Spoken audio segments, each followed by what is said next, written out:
Հայաստանում Նիկոլ Փաշինյանի կառավարման 7 տարում համաներում չի հայտարարվել։ Իրավապաշտպանների դիտարկմամբ սա բացառիկ երևույթ է, քանի որ համաներումները ոչ միայն իրավական, այլև հասարակական նշանակություն ունեն, արտացոլելով երկրի ներքին քաղաքական եւ սոցիալական իրավիճակը։ Ուշագրավ է, որ Փաշինյանը եւս ժամանակին կալանքից ազատվել է համաներմամբ։ 2009 թվականի մարտի 1-ի գործով նա 7 տարվա ազատազրկման էր դատապարտվել, սակայն 2011 թվականի մայիսի 27-ին Հայաստանի անկախության 21-ի առթիվ հայտարարված համաներման շրջանակներում կալանքից ազատվեց։ Թվում էր, թե այս հանգամանքը պետք է նպաստեր, որ Փաշինյանը ավելի մեծ կարևորություն տար համաներման ինստիտուտին, սակայն իրականությունը այլ բանի մասին է։ Օրագիր Նյուզի հետ զրույցում նժար սահմանադրական շարժման հիմնադիրներից Նինա Կարապետյանցը նշում է, որ ինքը համաներումների կողմնակից չէ։ Կարապետյանցը գտնում է, որ պետք է ունենալ արդարադատության համակարգ, որտեղ յուրաքանչյուր մարդու արարքը ստանա ճշգրիտ գնահատական, պատիժն էլ համարժեք։ Իսկ քանի դեռ այդպիսի համակարգ չունենք, համաներումը դարձել է Հայաստանի պետականության պատմության կարևոր գործիքներից մեկը։ Կարապետյանցը չբացառեց, որ Նիկոլ Փաշինյանի օրոք համաներում կհայտարարվի 2026 թվականի խորհրդարանական ընտրություններից առաջ, իսկ Հայաստանի անկախության 34-ամյակի կապակցությամբ համաներման հայտարարումը հնարավոր չհամարեց։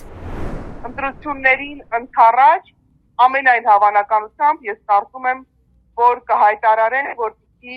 հնարավոր իրենց այսպես կողմնակիցների կամ իրենց ձայն տվողների թիվը մի փոքր ավելի մեծանա կամ առնվազն գոնե խոստում կտան, որ այսպիսի համաներում կլինի,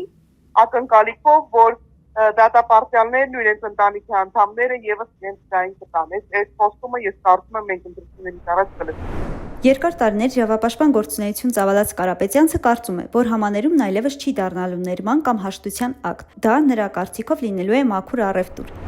Ենթադրաբար իրենց համար քվեարկեն ժողովուրդն են, իրենց ընտանիքի անդամներն իր անազգության մեջ ծնող մարդիկ եւ իրենց ընտանիքի անդամներն իրենց ցերտին ենթադրելով, որ կարող այսպիսի ակտ գործադրվի, ձայներ են ուղղակի փոխանակում անլինելու, բայց ես այսքան մեծ հույս չեի տա մարդկանց, որովհետեւ այս իշխանությունը